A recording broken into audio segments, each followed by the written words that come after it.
The elevator smelled like burnt coffee and someone else's anxiety. Zara hit the lobby button 3 times like it would actually make the thing move faster.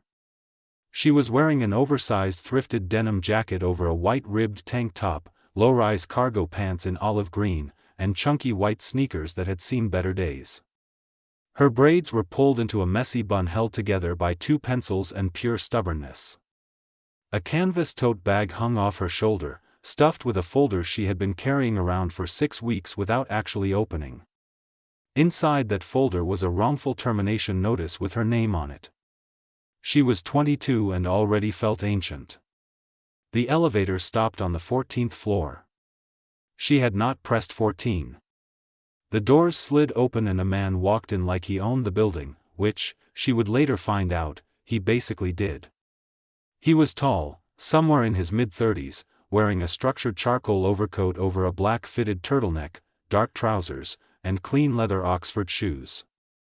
His jawline was sharp enough to cut glass and his expression said he had not laughed in a very long time. He was carrying nothing except a phone he was not looking at and a silence that filled the entire elevator instantly.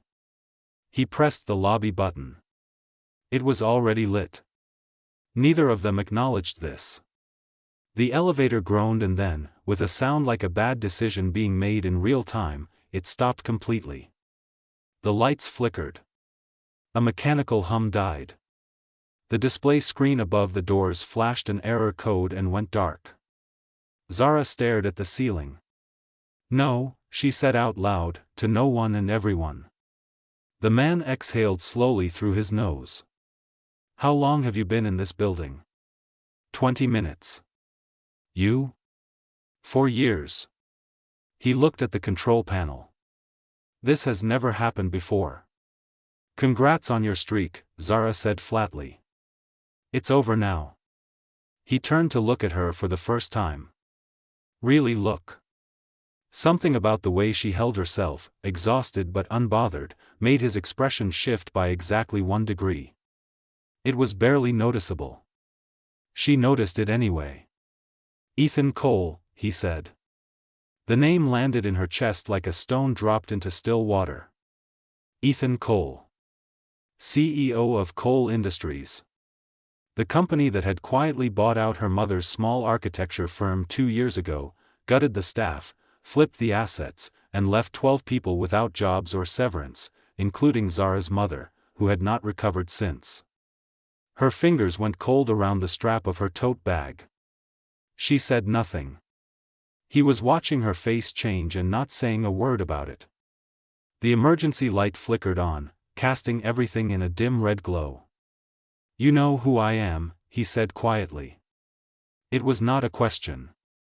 The red emergency light made everything feel like a confession booth. Zara leaned against the far wall and crossed her arms. Her chunky sneakers squeaked faintly against the floor as she shifted her weight. The tote bag sat between her feet now, the folder inside suddenly feeling like a weapon she had not planned on using tonight. "Your company destroyed my mother's business," she said. No build-up. No softening. Just the truth, dropped flat. Ethan did not flinch. He set his phone down on the small metal railing and looked at her directly. Up close, she could see the weight behind his eyes. Not guilt exactly.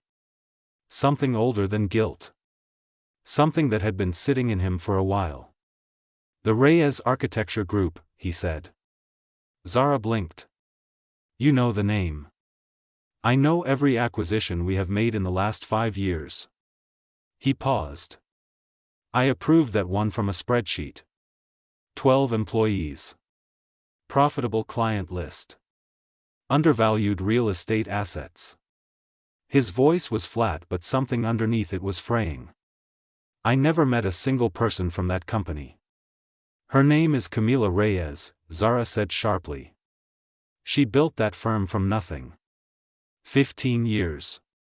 And your people bought it, stripped it, and left her with nothing in 48 hours." Ethan was quiet for a long moment. "She never filed for the severance appeal," he finally said. "She didn't know she could. Nobody told her." The elevator hummed faintly and then went silent again. Somewhere above them, a cable shifted. "I'm going to be honest with you," Ethan said. "And I need you to hear this without deciding what it means before I finish." Zara raised an eyebrow. Bold request from a stranger in a broken elevator. "I didn't authorize the acquisition the way it was executed." His jaw tightened. "My CFO handled the operational side. I found out about the severance irregularities 4 months later. I flagged it. I was told it had been corrected. It wasn't."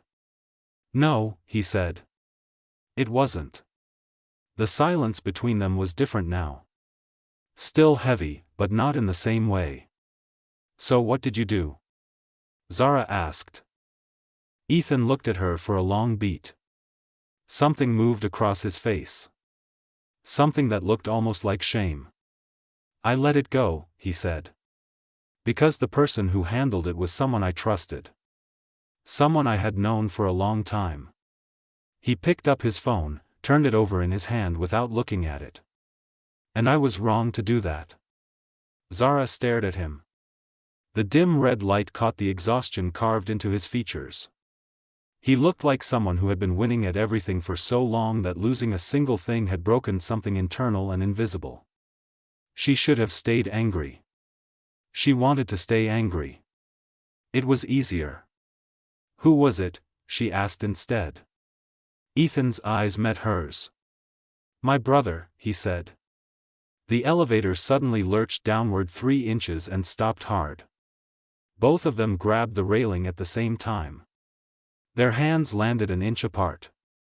Neither of them moved away, the elevator was moving again. Slowly. Like it was deciding. They sat on the floor now, backs against opposite walls, because standing for an unknown amount of time in a suspended metal box felt like a choice neither of them was willing to make. Zara's denim jacket was pulled tighter around her. Ethan's overcoat was folded beside him, sleeves of his turtleneck pushed up to his forearms, his posture too straight for someone sitting on elevator carpet. "His name is Noah," Ethan said. "He has been with the company since the beginning. I built this thing while he handled operations. I trusted his judgment more than anyone else on the planet."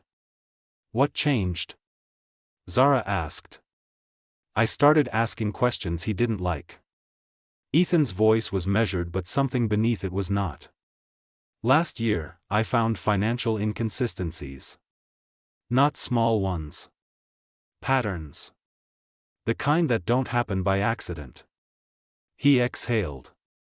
The Reyes acquisition was one of many. Properties were being undervalued deliberately. Assets were being quietly redirected. He was siphoning from the company, using shell transactions to cover it, and using legitimate acquisitions as camouflage. Zara felt the air shift in her lungs. "So my mother's firm wasn't even about profit for you. It was about hiding something." From where I was sitting, it was a routine purchase. From where Noah was sitting, it was a layer of cover. Ethan looked at her. "I know that doesn't change what happened to your mother. I'm not saying it to make myself feel better." "Then why are you saying it?" He thought about that for a moment. "Because you deserve to know the actual story," he said. "Not the version that makes me look less responsible. The version where I handed too much power to someone I loved and didn't check on what he was doing with it." Zara pulled her knees to her chest. Her sneakers pressed flat against the elevator floor. "Did you report him?" Ethan's expression shifted in a way that made her stomach drop. "No," he said. She stared at him. "Why not?" "Because 2 weeks after I confronted him, my mother had a stroke." His voice did not break but it came close.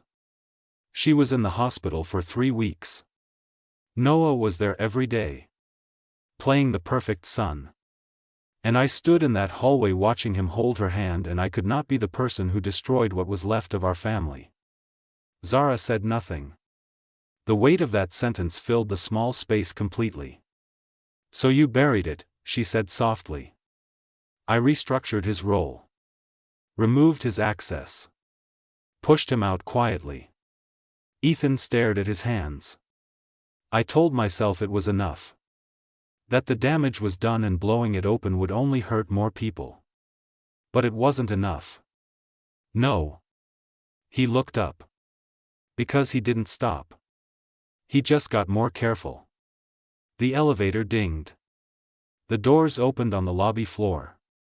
Neither of them moved immediately. Then Zara's phone buzzed. She looked down at the screen. A message from an unknown number. 4 words. Stop digging. Walk away. She looked up at Ethan. His expression told her he understood exactly what that meant. Someone had been watching the whole time. 3 days later, Zara was sitting across from Ethan in a corner booth of a 24-hour diner that smelled like syrup and old decisions. She had on a cropped brown hoodie, high-waisted wide-leg jeans in dark wash, and her sneakers again because she only owned 2 pairs of shoes and the other ones had a broken strap. Her braids were down now, falling past her shoulders. She had not slept well and it showed in the sharpness behind her eyes. She had a black coffee in front of her and her open laptop beside it, because if she was doing this properly. Ethan was in a navy blue blazer, no tie, white shirt open at the collar. He looked like someone who had tried to dress casually and only half succeeded. There were circles under his eyes too. Between them on the table were printed documents Zara had pulled together. Financial records. Transaction logs. A chain of shell company names that led back to a single registered agent in Delaware. This is what I found, she said, turning the laptop toward him. He leaned forward and read in silence for almost 2 full minutes. When he looked up, his expression was the kind of calm that happens right before something breaks. He moved faster than I thought, Ethan said quietly. There is more. Zara pointed to a highlighted line. That registered agent? It connects to a law firm. And that law firm has one client on retainer that does not match any of the others. She met his eyes. Lena Park. Ethan went completely still. She's your head of legal, Zara said. She's been with me for 8 years, he said. Voice flat. Careful. She's also been co-signing on Noah's offshore transfers for the last 14 months. Zara turned the laptop back around. They're not just working together. They built an exit strategy together. If this ever came out, it was designed to land entirely on you. The diner hummed around them. Someone laughed at the counter. A plate clattered in the kitchen. Ethan said nothing for a long time. His hands were flat on the table. Perfectly still. I hired her straight out of law school, he said. I paid for her bar prep course. I wrote her recommendation letters. He exhaled slowly. She called me when her dad died. I flew out for the funeral. Zara watched him process the shape of it. Not just the betrayal. The specific texture of being deceived by someone you helped build from the ground up. I'm sorry, she said, and meant it. He looked at her. Something in his expression cracked open just slightly. You came back, he said. After everything my company did to your family. You brought me this instead of taking it to a journalist. I thought about the journalist route, she admitted. For like 48 full hours. What stopped you? She wrapped both hands around her coffee cup. You looked me in the eye in that elevator and told me the truth when you didn't have to. Nobody does that unless they're actually tired of lying. She shrugged, which was her version of vulnerability. I figured you deserved the same.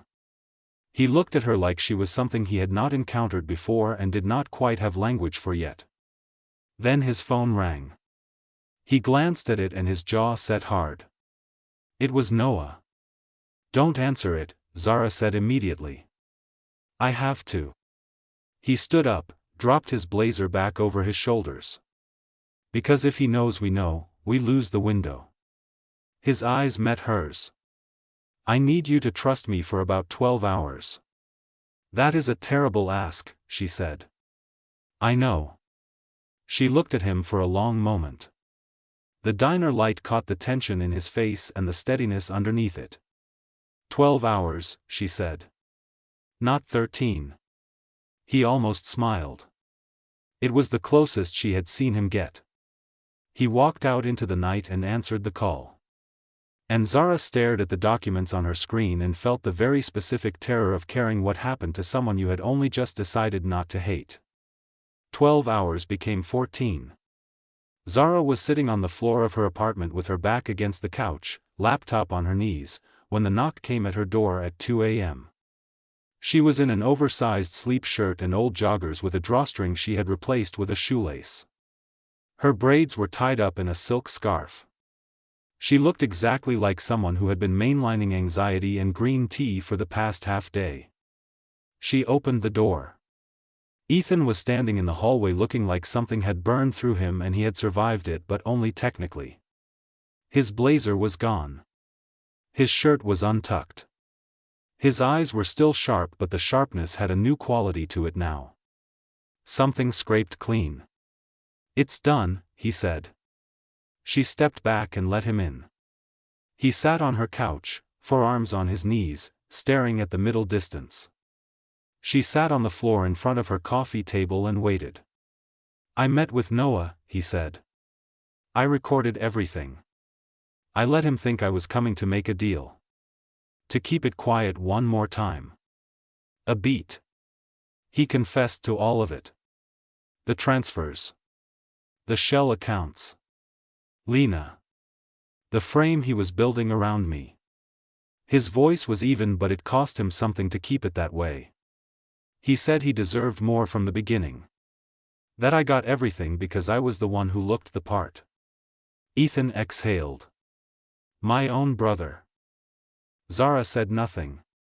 Sometimes silence is the only thing that fits. "I handed the recording to the Attorney General's office tonight," he continued. "And to a journalist I trust. Once it's out, it's out. I can't control what comes next for the company. Or for him." He finally looked at her. "But I'm not burying it again." "What about your mom?" Zara asked quietly. "I called her first," he said. "Before I made any move. I told her everything." His throat worked. "She told me she raised me better than to protect a lie just to protect her feelings."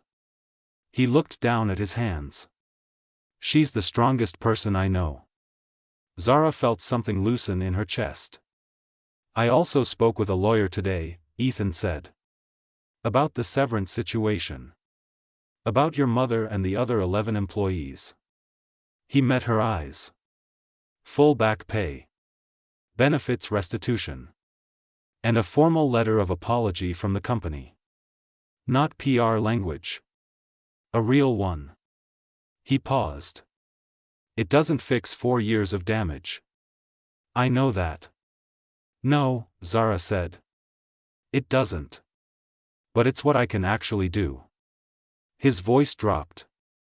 "I'm tired of making choices that are only about what's easier to live with." Zara looked at him sitting on her second-hand couch in her tiny apartment at 2 in the morning with nothing left to perform and nowhere to be impressive. He just looked like a person. A tired, complicated, trying to do better person. "You know, this is the most unhinged way 2 people have ever met," she said. He actually laughed. "A real one. Short and surprised and a little rough, like it had not been used in a while." "Broken elevator," he said. "Broken elevator," she agreed. She stood up and sat beside him on the couch. "Not close enough to mean anything.